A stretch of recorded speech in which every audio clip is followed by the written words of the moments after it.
elezioni, plebiscito per Luca Zaia che vola ben oltre il 70% dei consensi, esplode la sua lista sulla Lega. Lo sfidante del centro-sinistra Lorenzoni si ferma sotto il 15%. Domani lo spoglio delle schede delle comunali, ma in Laguna gli exit poll danno favorito l'uscente Brugnaro con il 50%. Dati da prendere con cautela, ribatte il rivale Baretta, la partita è aperta.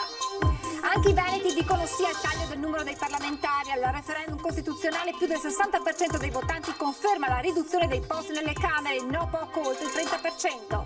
Affluenza oltre le previsioni in Veneto con picchi oltre il 70% per la consultazione referendiale, vota il 67% degli elettori per il rinnovo del Consiglio regionale, poco più del 61%. Tragico incidente alle prime luci dell'alba di oggi, dove per cause in corso di accertamento ha perso la vita un calciatore di Concordia Sagittaria.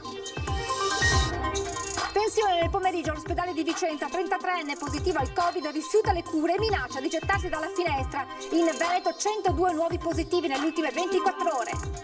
Gli stabilimenti della produzione e della logistica di Luxottica fermi dalle 11 di stamattina, opera di un hacker o guasto al sistema informatico, dipendenti a casa.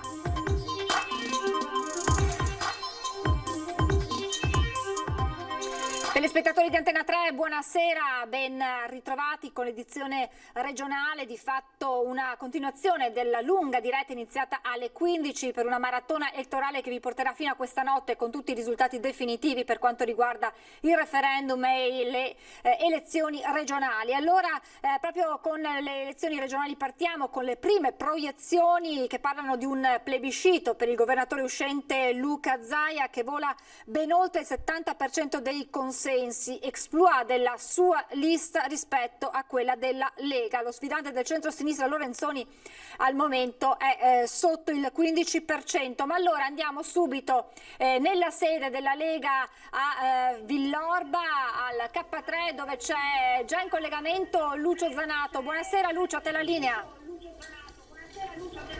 Buonasera Francesca, buonasera ai telespettatori del telegiornale del Veneto di Antena 3, sono con il segretario regionale Lorenzo Fontana, un commento. Ma siamo soddisfatti, si profila un dato storico perché penso che nessun governatore sia mai stato eletto con percentuali di questo tipo. Probabilmente fra le due liste, lista Lega e lista Zaia, riusciremo ad ottenere più del 50%, che era l'obiettivo che ci proponevamo per fare in modo di avere la maggioranza di leghisti in Consiglio regionale. È un segno anche di stima, di affetto, di gratitudine dei veneti nei confronti del nostro governatore, insomma, visto il lavoro che ha fatto negli ultimi 10 anni e in particolar modo, credo, anche durante l'emergenza Covid. Questo ci fa sicuramente piacere e ovviamente i complimenti vanno a lui e a tutte le persone che si sono impegnate in questo periodo di campagna elettorale. Segretario, ma secondo lei i veneti hanno votato Luca Zaia come amministratore delegato del Veneto o come presidente del Veneto? Cioè la componente politica quant'è? Io penso che lo abbiano votato perché hanno voglia di sentirsi rappresentati in maniera forte da parte di persone che hanno a cuore il loro territorio. Pensiamo alla battaglia sull'autonomia, ma non solo. Io penso che Zaia li abbia resi fieri di essere veneti. Purtroppo spesso e volentieri anche giustamente i veneti si sentono un po' la periferia dell'impero e questo è un segnale dato anche a Roma, nel senso che a livello centrale bisogna capire che il Veneto ha delle esigenze, è una terra produttiva che ha voglia di continuare a lavorare, a produrre e spesso e volentieri da Roma ci mettono più che altro i bastoni fra le ruote più che aiutarci. Quindi insomma questo è anche un segnale per fare in modo di essere rappresentati da una persona che nel tempo ha dimostrato di saper raggiungere gli obiettivi. Senta, proprio lei va giù a Roma spesso e volentieri, questo voto cambierà qualcosa, darà una spallata di nuovo all'autonomia, dovremo aspettare le prossime elezioni? No, penso che comunque sia un segnale importante per anche la questione dell'autonomia, ma non solo, penso sia un segnale importante per tutte le partite IVA, per tutte le persone che hanno voglia di continuare a lavorare e produrre, contro magari una politica un po' troppo infarcita di burocrazia, di mance, di bonus, cose che qua in Veneto insomma non piacciono molto, ecco. Quindi penso che sia un segnale comunque importante da una terra che ha dimostrato di poter essere un esempio per tutta l'Europa nella gestione del virus, ma anche nella gestione economica delle difficoltà che ci sono state. Ultima battuta, perché poi andiamo avanti col telegiornale, per il referendum. I sì hanno vinto, però non hanno stravinto. Che segnale è da portare a Roma? È un segnale comunque importante, anche nel nostro elettorato c'era una divisione, diciamo, c'erano alcuni che volevano votare sì, altri no. Noi noi abbiamo votato sì, ma credo che bisogna porsi due domande. Intanto, se adesso questo Parlamento è ancora legittimato per votare, per esempio, non lo so, il Capo dello Stato, perché questo è un Parlamento con ancora 900 componenti e quindi insomma è stato delegittimato da questo risultato elettorale. E in seconda battuta bisogna anche tener conto del fatto che bisogna tagliare, oltre che i parlamentari, probabilmente anche un po' tutto quel sistema burocratico che blocca spesso e volentieri la macchina statale, che è un danno per la nostra economia. Grazie, se non ci sono domande restituisco la linea allo studio. Grazie Lucio, buon lavoro, ci colleghiamo con te più tardi nel corso della nostra diretta. Grazie a Lucio Zanato e a Nicoletta Rizzetto e pochi minuti fa, proprio nel corso della nostra diretta, con il vice direttore Ferdinando Avarino in collegamento il candidato alla presidenza per il Partito Democratico Arturo Lorenzoni, che ha commentato i primi dati e gli exit poll. Sentiamo allora le parole di Lorenzoni. Io mi auguro che alla fine il risultato sia un po' migliore di queste prime proiezioni, che probabilmente sono piccole sezioni scrutinate per prime e quindi forse sbilanciate. Indubbiamente complimenti a Luca Zaia, che ha costruito un consenso fortissimo, personale, e ne prendiamo atto. Inizia un percorso di opposizione che sarà presente e sarà costruttivo, perché io credo che abbiamo bisogno veramente di una dialettica diversa nell'ambito del Consiglio regionale. È stata veramente una campagna elettorale difficilissima, fatta in quarantena e per me poi anche conclusa proprio in reclusione totale. Quindi è stato molto difficile riuscire a far passare un messaggio e a compattare, diciamo così, fuori di quello che è il mondo un po' degli attivisti un po' più partecipi. Quindi è stato veramente difficile riuscire a comunicare il progetto, però ripeto, abbiamo lavorato in delle condizioni che credo fossero nuove in assoluto, e indubbiamente chi aveva la visibilità mediatica legata al ruolo istituzionale è stato fortemente premiato. Queste le parole a caldo, il primo commento del candidato alla presidenza per il Partito Democratico Arturo Lorenzoni. Adesso dovremmo avere in collegamento da Palazzo Ferrofini, eccolo, lo vedo, il nostro Filippo Fois con Sandro Ponchio per una prima analisi dei risultati che stanno arrivando. A te la linea, Filippo.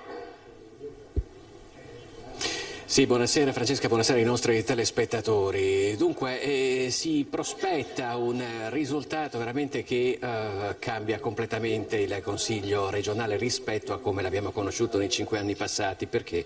Perché stando alla prima proiezione che c'è stata, in Consiglio regionale entrerebbero solamente 3 coalizioni. La coalizione di centrodestra, di centrosinistra e il Movimento 5 Stelle. Ma in quest'ultimo caso, quello del Movimento 5 Stelle, non c'è ancora la certezza, nel senso che le percentuali ballano attorno al fatidico 4%. In particolare, secondo quello che è stata la prima proiezione fatta dall'Osservatorio regionale del Veneto, al centrodestra andrebbero tra i 37 e i 39 consiglieri, al centrosinistra tra gli 8 e i 10, al Movimento 5 Stelle tra i 2 e i 3 consiglieri. Questo però a patto che raggiungano la soglia per poter entrare a Palazzo Ferrofini. Le proiezioni danno Zaia tra il 73 e il 75%, Lorenzoni tra il 16 e il 17% e Cappelletti, come detto, attorno al 4%. Tutti gli altri sono sotto, per cui non entrerebbero, anzi non entreranno, oramai ci è stato dato come certo, nel prossimo Consiglio regionale. Tra poco ci sarà un nuovo punto stampa con una seconda proiezione nella quale potremo avere anche un'idea di come si stia evolvendo il voto all'interno delle coalizioni, soprattutto si è discusso molto del rapporto tra la lista Zaia e la Lega e da questo punto di vista si conferma un distacco molto ampio tra i due partiti di qualche decina di punti di percentuale, per cui però ancora un po' presto, ci hanno detto di aspettare ancora una mezz'oretta, ma man mano che arrivano i risultati. C'è poi un altro dato che riguarda invece il Comune di Venezia. Si vota anche per il rinnovo del Consiglio Comunale, per l'elezione del sindaco. Ci sono degli exit poll che danno il sindaco uscente Luigi Brugnaro, compreso tra una forbice che va dal 49,5 al 53,5%, per cui diciamo in odore di elezione al primo turno. Bisogna poi vedere naturalmente lo spoglio per le elezioni comunali, comincerà domani mattina, per cui poi vedremo se queste previsioni si rivelano corrette o meno. Grazie Filippo, anche con te torneremo a collegarci nel corso della nostra diretta per ulteriori aggiornamenti e tutte le analisi sui dati che arriveranno man mano aggiornati. Grazie Filippo Fois da Palazzo Ferrofini. Adesso invece sentiamo le prime battute a caldo di alcuni esponenti politici di fronte a exit poll e proiezioni. Nell'ordine Federico Caner della Lega e poi Zuin di Forza Italia e i candidati presidenti di Movimento 5 Stelle e Italia Viva, ovvero Cappelletti e Sbrollini. Onestamente so che dico un qualcosa che può sembrare strano, ma a me ha sorpreso, nel senso che un conto è parlare di questo sentiment qualche settimana fa oppure nel momento del post-Covid, un altro è vederlo realmente uscire dalle urne. Ora vediamo se è confermato, perché guardate che è molto elevato. Io ero convinto che comunque si rimanesse sotto il 70%, dal 65 al 68%. Forza Italia vuole fare una percentuale che gli consenta vorrebbe fare una percentuale che gli consente di portare dei consiglieri regionali in consiglio.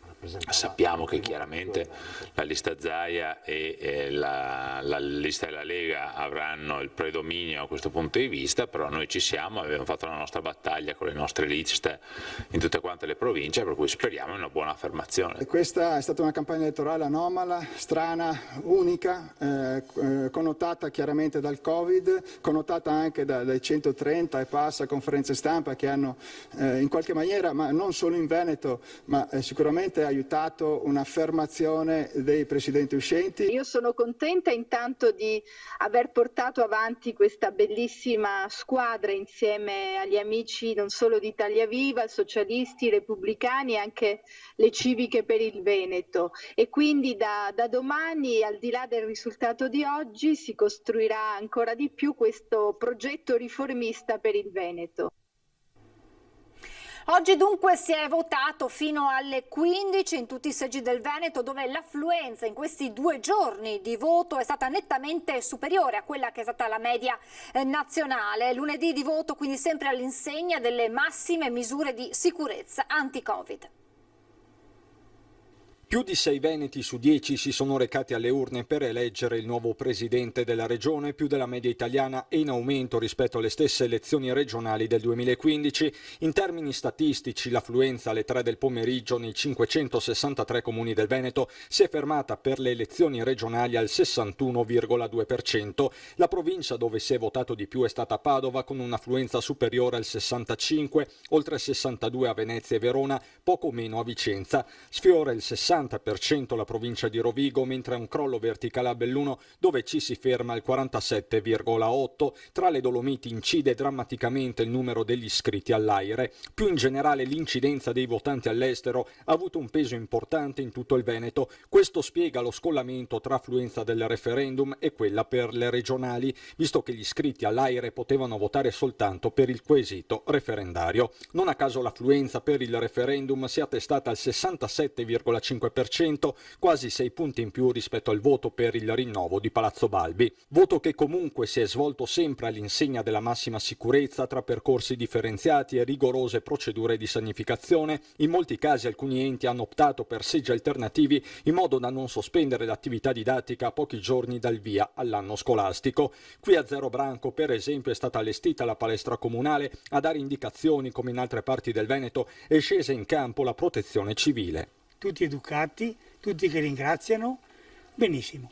E si è votato fino alla fine, in molti hanno approfittato del lunedì. Ieri eravamo via, perciò adesso ho aspettato la moglie per votare insieme, per venire assieme. L'ultimo momento, perché il lavoro mi ha dato questo tempo libero per poter votare. Comunque si vota in mascherina, ma si vota. Sì, si vota, sempre bisogna. Comunque e ovunque, sempre. Si vota sempre alla grande. Ci fermiamo adesso per qualche istante di pubblicità, tra poco.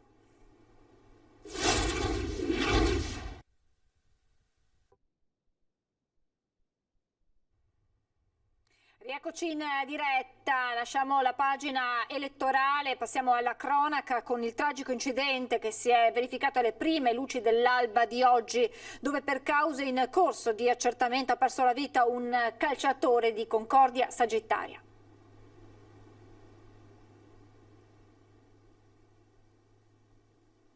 Filippo Signorin aveva 26 anni, è morto per causa in corso di accertamento dopo aver perso il controllo dell'auto, finendo inesorabilmente contro un platano. È morto sul colpo con la frazione di sindacale a Concordia Sagittaria, oggi listata a lutto. Filippo era alla guida della sua auto. L'incidente è mortale poco dopo le 4 del mattino sulla Triestina Bassa, in località Viola di Serrai. Sul posto il su M118 di Portogruaro, ma i soccorsi sono stati inutili. I rilevi dell'incidente, volti a ricostruire la dinamica dello schianto, sono ora affidati ai carabinieri di Portogruaro. Secondo quanto si apprende, l'incidente mortale è stato provocato da una fuoriuscita autonoma. Con la famiglia e gli amici lo piange anche la Giulia Sagittaria, squadra di calcio dove Filippo Signorin aveva mosso i primi passi nelle giovanili del Sindacale Calcio, per poi vestire anche le maglie del vivaio nerazzurro, sino ad entrare a far parte del gruppo degli Under nell'ultima avventura concordiense in Serie D e nella stagione successiva disputata nel campionato di eccellenza. Positivo al Covid, rifiuta le cure in ospedale da Di Matto, bloccato e stato sedato. Tensione nel pomeriggio all'ospedale San Bortolo di Vicenza, un 33enne è arrivato al pronto soccorso e risultato positivo al Covid-19 è andato in escandescenze, rifiutando le cure e l'eventuale ricovero. Sul posto sono intervenuti polizia, carabinieri ed anche i vigili del fuoco. L'uomo infatti, in preda allo stato di agitazione, aveva anche minacciato di volersi gettare dalla finestra. Solo la pazienza di un agente lo ha fatto desistere, ma è stato subito bloccato e i sanitari del SUEM lo hanno sedato. L'uomo è rimasto in attesa al pronto soccorso che venisse preparato nel reparto di psichiatria una zona Covid dedicata. In aumento a macchia di leopardo in tutta la provincia di Padova i casi di classi in isolamento per la positività di uno o più studenti. Al liceo Nievo di Padova una studentessa è positiva, ma la classe frequenta normalmente le lezioni, nessun isolamento per i compagni. Un numero esiguo di studenti in classe, il rispetto della distanza sociale e nessun contatto tra i ragazzi al di fuori della scuola. Con queste motivazioni una classe del liceo scientifico Nievo di Padova sta continuando a frequentare le lezioni nonostante una studentessa sia risultata positiva al Covid-19. Si tratta della prima studentessa positiva da inizio lezioni in un istituto superiore del centro storico della città. A dichiarare quanto concordato tra la scuola e l'ULSS 6 Ogane all'ANSA è il dirigente scolastico Maurizio Sartori, che ha spiegato come tra le prerogative del servizio igiene ci sia anche la valutazione del contesto in cui la persona ha vissuto nelle ultime settimane prima della scoperta della positività. Quando ci ha contattati l'ULSS abbiamo spiegato come ci siamo organizzati, ha detto il dirigente, siamo soddisfatti del lavoro che abbiamo fatto. I ragazzi hanno mostrato grande responsabilità. Luxottica, stabilimenti fermi questa mattina, produzione e logistica hanno dovuto chiudere tutto. La base di quanto accaduto potrebbe essere un guasto informatico o un problema di hackeraggio. Certo che dalle 11 tutto è stato bloccato. Le maestranze delle sedi di Agordo e Sedico nel Bellunese sono state poste in libertà, data l'impossibilità di eseguire qualsiasi operazione. Lo riferiscono fonti sindacali, sicuramente a casa il secondo turno di lavoratori di tutti gli stabilimenti italiani. E poi l'ultimissima notizia con l'allerta meteo: da domani sono previsti forti temporali in Veneto, soprattutto nell'area sud-orientale. Il centro funzionale decentrato della Protezione Civile del Veneto ha emesso il nuovo avviso dichiarando lo stato di attenzione idrogeologica per possibili forti temporali dalle prime ore di martedì 22 settembre fino alla mattina di mercoledì 23 settembre. Con questa notizia termina questa edizione regionale dei nostri telegiornali. Vi lascio come sempre alle previsioni del tempo. Grazie per essere stati con noi e buona serata.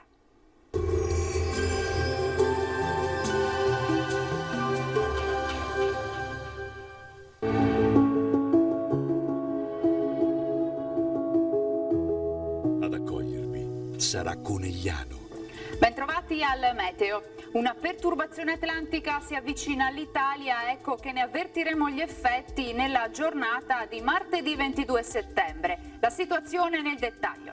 Sul Veneto tempo instabile con cielo nuvoloso o molto nuvoloso, salvo parziali schiarite soprattutto a inizio giornata. Già dalla mattina aumento della probabilità di precipitazioni intermittenti, locali sulla pianura occidentale, più diffuse sulle altre zone, fenomeni anche a carattere di rovescio o temporale.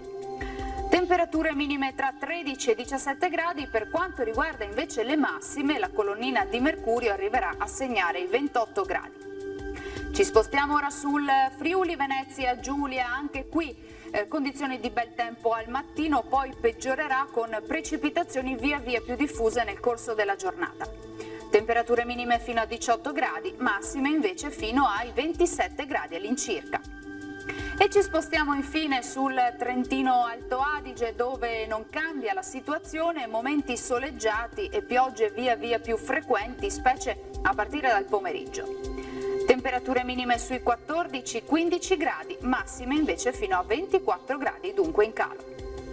Dal meteo per ora è tutto, io vi auguro come sempre un buon proseguimento in compagnia di Antena 3.